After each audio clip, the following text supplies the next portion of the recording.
প্রিয় দ্বাদশ শ্রেণী তথা উচ্চ মাধ্যমিক পরীক্ষার্থীরা, দেখো তোমরা যারা ফোর্থ সেমিস্টার অর্থাৎ চতুর্থ সেমিস্টারে তোমরা যারা পরীক্ষা দিতে চলছো, তো বোর্ড থেকে একটি বিশেষ ঘোষণা দিয়েছে। সেই ঘোষণায় অর্থাৎ নোটিফিকেশন জারি করেছে যে উচ্চ মাধ্যমিক পরীক্ষায় কিন্তু এবার লুজ সিট থাকছে না, অর্থাৎ তোমরা কিন্তু এক্সট্রা কোনো কিন্তু পেজ পাবে না। অবশ্যই দেখো নির্দিষ্ট খাতাতেই কিন্তু তোমাদের কিন্তু পরীক্ষা এবং উত্তরপত্র কিন্তু লিখতে মানে উত্তর লিখতে হবে, এটি কিন্তু সংসদের তরফ থেকে জানানো হয়েছে।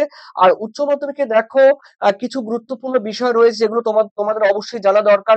যেহেতু এবার প্রথমেই তোমাদের চলছে এবার কিন্তু ফোর্থ সেমিস্টার ফার্স্ট, তোমরাই কিন্তু ফার্স্ট ফোর্থ সেমিস্টার দিতে চলছো নিউ সিলেবাসে। দেখো এই নিউ সিলেবাসের মধ্যে রয়েছে দেখো পশ্চিমবঙ্গ উচ্চ মাধ্যমিক শিক্ষা সংসদ অর্থাৎ West Bengal board of council of higher secondary এডুকেশনের 2026 সালের উচ্চ মাধ্যমিক অর্থাৎ হায়ার সেকেন্ডারি দেখো রয়েছে, অর্থাৎ চতুর্থ সেমিস্টার পরীক্ষার্থীদের জন্য এলো বিশেষ পরিবর্তন। আর এই পরিবর্তনের মধ্যেই কিন্তু এবার থাকছে পরীক্ষার হলে হল হলে দেখো চাইলেই পাওয়া যাবে না কিন্তু অতিরিক্ত লুটশিট, অর্থাৎ তোমরা এক্সট্রা যে লুটশিট সেই লুটশিট কিন্তু সেই লুজ সিট কিন্তু তোমরা একদম পাবে না। তার কারণ উত্তর লিখতে হবে যে নির্দিষ্ট পরিমাণ যে জায়গা থাকবে সেই জায়গায় কিন্তু উত্তর তোমাদের কিন্তু লিখতে হবে, এটুকু জায়গা থাকলে এটুকুর মধ্যে উত্তর তোমাদের লিখতে হবে। ঠিক আছে, ধরো এক্সট্রা তোমাদের কিন্তু কোনো পেজ কিন্তু অর্থাৎ লুজ সিট কিন্তু তোমরা পাচ্ছ না। উত্তর লিখতে হবে একেবারে নির্দিষ্ট এবং সুসংহত 24 পৃষ্ঠার উত্তরপত্রে। ঠিক আছে, 24টি পেজ তোমাদের কিন্তু থাকবে। ঠিক আছে, তার মধ্যে কিন্তু তোমাদের উত্তর লিখতে হবে।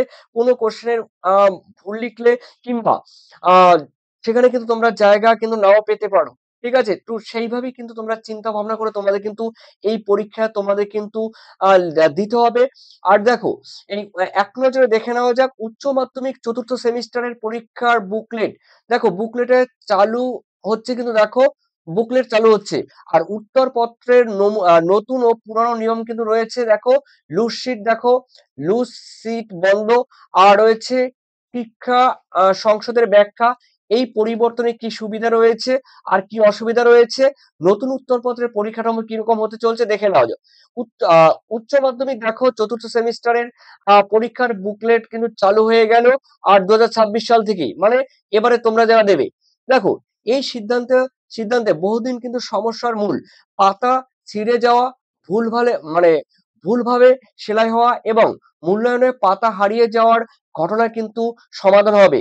তো একদিকে সুবিধা আছে, দেখো পাতা যদি ছিঁড়ে যায় কিংবা তোমরা যদি ভুলভাল সেলাই করো, দেখা গেল রয়েছে এখানে একের পর 2 পেজ, 2 এর পর হবে 3 পেজ, তোমরা সেখানে অনেকে যুক্ত করে দাও, দেখা গেল 4 পেজ বা 5 পেজ যুক্ত করে দাও, তখন কিন্তু যে এক্সামিনার থাকে তার কিন্তু খাতা দেখতে প্রবলেম হয়। পরপর সিরিয়াল বাই যে কোশ্চেন গুলোর উত্তর থাকবে সেগুলো কিন্তু তোমাদের পরপর পাওয়া যায় না, তার কারণ ভুলভাল কিন্তু অনেক সময় লুডশিটের সঙ্গে যুক্ত হয়ে যায়। দেখো তোমাদের 1 পেজ, 2 পেজ, 3 পেজ, 5 পেজ, হঠাৎ করে দেখা গেল তোমরা এখানে ঢুকে গেল 8 পেজ, তো বাকি যেই 6 এবং 7 পেজ রয়েছে সেগুলো দেখা গেল তোমরা পরে ঢুকিয়ে দিলে, এরকম কিন্তু হয়ে যায়। তাই এখানে কিন্তু লোডশিট কিন্তু একটা পেজের মধ্যে তোমাদের থাকবে। ঠিক আছে, টোটাল উপরে থাকবে তোমাদের পর্ষদের, আর থাকবে রোল নাম্বার, রেজিস্ট্রেশন নাম্বার। ঠিক আছে, এরকম কিছু থাকবে। উত্তরপত্রের নতুন এবং পুরনো নিয়ম। দেখো প্রাথমিক উত্তরপত্রে দেখো পুরনো নিয়মে ছিল 8 পেজ, আর নতুন নিয়মে কিন্তু রয়েছে দেখো তোমাদের 12 পেজ। ঠিক আছে, মানে বুকলেট। আর এরপরে দেখো টোটাল কিন্তু এখানে 16 পৃষ্ঠার মতো, এখানে কিন্তু তোমরা প্রচুর পরিমাণে পৃষ্ঠা পাচ্ছ, 24 পেজ। আর অতিরিক্ত লুটশিট দেখো পাওয়া যেত। আর এবার থেকে তোমরা যারা অর্থাৎ 2026 সালে তোমরা যারা পরীক্ষা দিতে চলছো, তোমরা কিন্তু এই 2026 সালে কিন্তু তোমরা কিন্তু আর লুটশিট পাচ্ছ না। আর দেখো এরপরে রয়েছে দেখো লিখিত পরীক্ষার নম্বর 70 আর 80 ছিল। ঠিক আছে, পুরোনো নিয়মে। আর তোমরা যারা দিতে চলছো, যাদের ইতিহাস রয়েছে, তাদের রাষ্ট্রবিজ্ঞান রয়েছে, এডুকেশন রয়েছে, তোমরা কিন্তু পাচ্ছ 35। আর যাদের ভূগোল বা অন্যান্য যাদের প্র্যাকটিক্যাল সাবজেক্ট রয়েছে তাদের কিন্তু 40 নম্বরের পরীক্ষা দিতে হবে। এগুলো কিন্তু সাবজেক্ট ওয়াইজ কিন্তু ডিপেন্ড করবে। আর পাতা বাড়ার সুযোগ সীমাহীন। দেখো এখানে কিন্তু তোমরা যারা পুরনো নিয়ম যারা পরীক্ষা দিয়েছে বিগত বছরগুলিতে, সেখানে কিন্তু সীমাহীন 20, 25, 30 যে যত লিখতে পারবে, কি যে পেজ ছিঁড়তে পারবে বা ফেলে দিতে পারবে, সেরকম কোনো বাধা ধরা কিন্তু নিয়ম ছিল না। তো এবার থেকে কিন্তু 2026 সাল থেকে কিন্তু এই নিয়ম আর নেই। নির্দিষ্ট পৃষ্ঠাতেই কিন্তু তোমাদের উত্তরপত্র লিখতে হবে, মানে 24 পৃষ্ঠার মধ্যে কিন্তু তোমাদের কাজ কিন্তু সমাধান করতে হবে। এক্সট্রা কোনো পেজ কিন্তু পাওয়া যাবে না।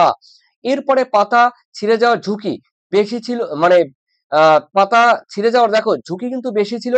আর সম্পূর্ণ নিরাপদ বুকলেট একটি প্যাকেটের মধ্যে এবং সেলাই করা কিন্তু থাকবে। ওকে, এরপরে দেখো লেস, কেন লেস, দেখো কেন লুজ সিট বন্ধ, শিক্ষা সংসদ এ নিয়ে কিন্তু অনেক ব্যাখ্যা দিয়েছে। সেই ব্যাখ্যায় আসতে গেলে অনেক সময় লাগবে, তাও আমরা একটু দেখে নিচ্ছি। 2026 সালে পুরনো সিলেবাস যারা পরীক্ষা দেবে, অর্থাৎ আগের বছরের অনুত্তীর্ণ ছাত্রছাত্রী, তাদের জন্য পুরনো নিয়মই বহাল থাকবে। অর্থাৎ ধরো যারা 2024 সালে যারা পরীক্ষা দিয়েছে পুরনো নিয়মে আর কি, ঠিক আছে, সেমিস্টার, তাদের কিন্তু সেমিস্টার ছিল না তখন, তারা কিন্তু ওই পুরনো নিয়মেই কিন্তু তারা পরীক্ষা দিতে পারবে, অর্থাৎ তারা লুসিট পাবে। কিন্তু তোমরা যারা 2026 সালে পরীক্ষা দেবে, তোমরা কিন্তু আর লুসিট পাবে না। অর্থাৎ 2024-25-এ যারা পরীক্ষা দিয়েছে তারা পাবে, যেহেতু তোমরা 26 সালে পরীক্ষা দেবে, যেহেতু ফাইনাল পরীক্ষা 2026 সালে হবে, ঠিক আছে, 2026 সালে, তাই তোমরা লুটশিট পাচ্ছ না। পুরনো যারা ফেল করেছে বা অনুত্তীর্ণ হয়েছে, মানে ফেল, মানে কোনো সাবজেক্টে ব্যাক পেয়েছে, তারাই কিন্তু এই পরীক্ষায় লুটশিট পাবে, তোমরা পাবে না। এরপর দেখো এই পরিবর্তনে কি সুবিধা রয়েছে, দেখো মূল্যায়নের স্বচ্ছতা বাড়বে, যে স্যাররা যখন মূল্যায়ন করবে সেখানে কিন্তু স্বচ্ছতা বাড়বে। আর পরীক্ষা কেন্দ্রে প্রশাসনিক চাপ কমে যাবে, ঠিক আছে, স্যার আমাকে একটা খাতা দিন, আমাকে একটা পেজ দিন, আমাকে একটা পেজ দিন, তার সিগনেচার, তোমাদের রোল নাম্বার লিখতে হবে, রোল নাম্বার লিখতে হবে, সেখানে তারপরে পেজ নাম্বার লিখতে হবে, তোমাদের কিন্তু সময় অপচয় হবে। আর অন্যদিকে স্যারদেরও ক্ষেত্রে এ একটা পেজ চাইলো, এ একটা পেজ চাইলো, এ একটা পেজ, মানে বিভিন্ন শিক্ষার্থীরা আম, অসংখ্য অনেক সময় বিভিন্ন সমস্যা কিন্তু সম্মুখীন হতে হয়। তো সেখানে তোমরাও কিন্তু, তোমাদেরও কিন্তু সমস্যা থাকছে না, আর শিক্ষকদেরও কিন্তু চাপ অনেকটা কমে গেল।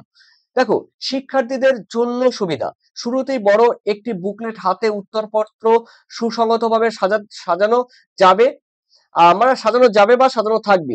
পরীক্ষা চলাকালীন লুসিড চাইলে চাইতে গিয়ে সময় নষ্ট হবে না, যেটি আমি একটু আগেই বললাম।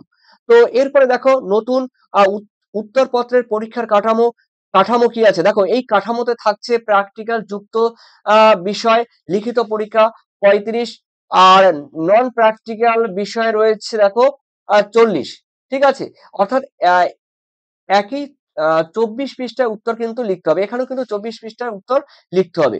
এরপরে রয়েছে দেখো তোমাদের 12ই ফেব্রুয়ারি 2026 সাল থেকে, অর্থাৎ চতুর্থ সেমিস্টার থেকে এই পরীক্ষা শুরু হবে।